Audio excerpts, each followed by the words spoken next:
Hi friends. పాకిస్తాన్ను ఉగ్రవాదానికి మద్దతు ఇచ్చే దేశంగా భారతదేశంతో పాటు ప్రపంచంలోని అనేక దేశాలు గుర్తించాయి.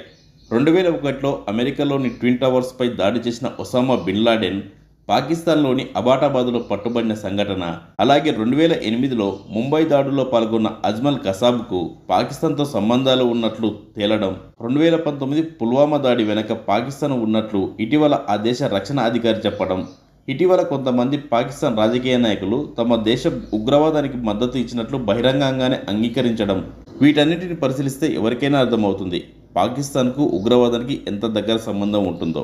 అయినప్పటికీ అమెరికా పాకిస్తాన్కు ఆర్థిక సాయం అందిస్తూ దాన్ని వెనకేసుకొని వస్తుంది. అమెరికాకు పాకిస్తాన్కు ఉన్న ఈ సంబంధం ఏంటో ఒకసారి పరిశీలిద్దాం. అమెరికా పాకిస్తాన్ మధ్య ప్రత్యేక సంబంధాన్ని, అమెరికా భారతదేశం మధ్య ఉన్న సంఘర్షణాత్మక ధోరణిని అర్థం చేసుకోవాలంటే చరిత్రను లోతుగా అధ్యయనం చేయాలి. 1947లో భారత ఉపఖండం విభజన తర్వాత భారత తటస్థ విధానాన్ని అనుసరించింది. అంటే అమెరికా లేదా సోవియట్ బ్లాక్లలో దేని చెంత కూడా కూర్చోలేదు భారత్. కానీ పాకిస్తాన్ మాత్రం మొదటి నుంచి అమెరికా బ్లాక్ వైపు మొగ్గు చూపింది. ఇది కోల్డ్ వార్ సమయంలో అమెరికాకు ఎంతో అవసరమైంది కూడా. అమెరికా కోసం ఇది వ్యూహాత్మక విజయంగా మారింది. అంతేకాకుండా పాకిస్తాన్ ఒక బానిస దేశం లాంటిది, అమెరికా చెప్పినట్లు చేస్తుంది. అంతేకాదు, చైనా మీద అమెరికా కంట్రోల్ కావాలంటే పాకిస్తాన్ అమెరికాకు చాలా అవసరం. అమెరికా ఎన్నడూ పాకిస్తాన్కు నైతిక విలువల పరంగా సహకరించలేదు. కానీ వ్యూహాత్మకంగా లాభాల కోణంలో పాకిస్తాన్ ఒక ఊకపోతులాగా అది వాడుకుంటుంది. కానీ అమెరికాకు పాకిస్తాన్ పైన ఎలాంటి ప్రేమ ఉండదు. అందుకే మనతో పాటే పాకిస్తాన్కు కూడా స్వాతంత్రం వచ్చి 75 ఏళ్ళు అవుతున్నప్పటికీ ఇంకా ఆ దేశం అడుక్కు తింటుంది. ఈ ఒక్కటి చాలు అమెరికాకు పాకిస్తాన్పై ఎంత ప్రేమ ఉందో. అదే భారత్ విషయానికి వస్తే, భారతదేశం ఒక స్వతంత్ర దేశం.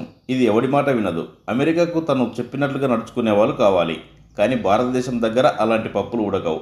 అదేవిధంగా భారతదేశ ఎదుగుదలను చూసి అమెరికా ఎప్పుడూ అసూయ పడుతూనే ఉంటుంది. కానీ పైకి చెప్పలేదు. కాబట్టి అమెరికా ఎప్పుడు భారతదేశానికి క్లిష్ట పరిస్థితులు సృష్టించాలని చూస్తూ ఉంటుంది. అది పాక్ ద్వారానైనా కావచ్చు, లేదా చైనా ద్వారానైనా కావచ్చు. కాబట్టి అమెరికా ఈ ప్రాంతంలో చలాయించాలంటే పాకిస్తాన్ ఒక్కటే దిక్కు అని భావించి దాన్ని వెనుకేసుకొని తిరుగుతుంది. పాకిస్తాన్ దక్షిణాసియా, మధ్యప్రాచ్యం, మధ్య ఆసియాలకు ద్వారం వంటిది. ఆఫ్ఘనిస్తాన్తో దాని సుదీర్ఘ సరిహద్దు ఉన్న దేశం. అప్పట్లో అమెరికా సైనిక సామాగ్రి సరఫరాలు పాకిస్తాన్ గుండా ఆఫ్ఘనిస్తాన్కు చేరాయి. పాకిస్తాన్ భౌగోళిక స్థానం అమెరికా వ్యూహాత్మక ప్రయోజనాలకు అనుగుణంగా ఉండటం వల్ల ఉగ్రవాద ఆరోపణలు ఉన్నప్పటికీ అమెరికా దాన్ని విస్మరించలేకపోతుంది. అమెరికా ఉగ్రవాద నిరోధక యుద్ధంలో పాకిస్తాన్ సహకారం కొనసాగుతుంది. ఎందుకంటే ఒక దొంగ గురించి మరో దొంగకే తెలుస్తుంది కాబట్టి. అమెరికా దృష్టిలో పాకిస్తాన్ సహకారం పూర్తి స్థాయిలో కాకపోయినా కొంతమేరకు ఉపయోగకరంగా ఉంది. ఒసామా బిన్ లాడెన్ పట్టుకోవడంలో పాకిస్తాన్ సహకరించినట్లు కొన్ని నివేదికలు చెబుతున్నాయి. చైనా పాకిస్తాన్ సన్నిహిత సంబంధాలు అమెరికాకు ఆందోళన కలిగిస్తాయి. చైనా పాకిస్తాన్ ఆర్థిక కారిడార్ సిపిఇసి, గ్వాదర్ పోర్ట్ వంటి ప్రాజెక్టుల ద్వారా చైనా పాకిస్తాన్లో పెట్టుబడులు పెడుతుంది. అమెరికా చైనా ప్రాబల్యాన్ని నియంత్రించడానికి పాకిస్తాన్తో సంబంధాలను కొనసాగించాలని భావిస్తుంది. ఒకవేళ పాకిస్తాన్ను అమెరికా కాస్త చేజార్చుకున్నా అది పూర్తిగా చైనా కౌగిట్లోకి వెళ్ళిపోతుంది. ఆ తర్వాత అమెరికాకు అది తీవ్ర నష్టంగా మారుతుంది. అలా చైనా కౌగిట్లోకి పాకిస్తాన్ వెళ్ళిపోతే ఈ ప్రాంతంలో అమెరికాకు అది చేయాలనుకున్న లక్ష్యాలు నెరవేరవు. అమెరికా పాకిస్తాన్కు ఆర్థిక, సైనిక సాయం అందిస్తుంది. ఎందుకంటే పాకిస్తాన్ ఆర్థిక సంక్షోభం దాని అస్థిర దేశంగా మార్చవచ్చు. అణ్వాయుధాలు కలిగిన పాకిస్తాన్ అస్థిరతకు గురైతే అది ప్రపంచ భద్రతకు ముప్పుగా మారే అవకాశం ఉంటుంది. ఇటీవల అమెరికా మద్దతుతో అంతర్జాతీయ ద్రవ్యనిధి IMF ద్వారా పాకిస్తాన్కు రుణం మంజూరు చేయడం జరిగింది.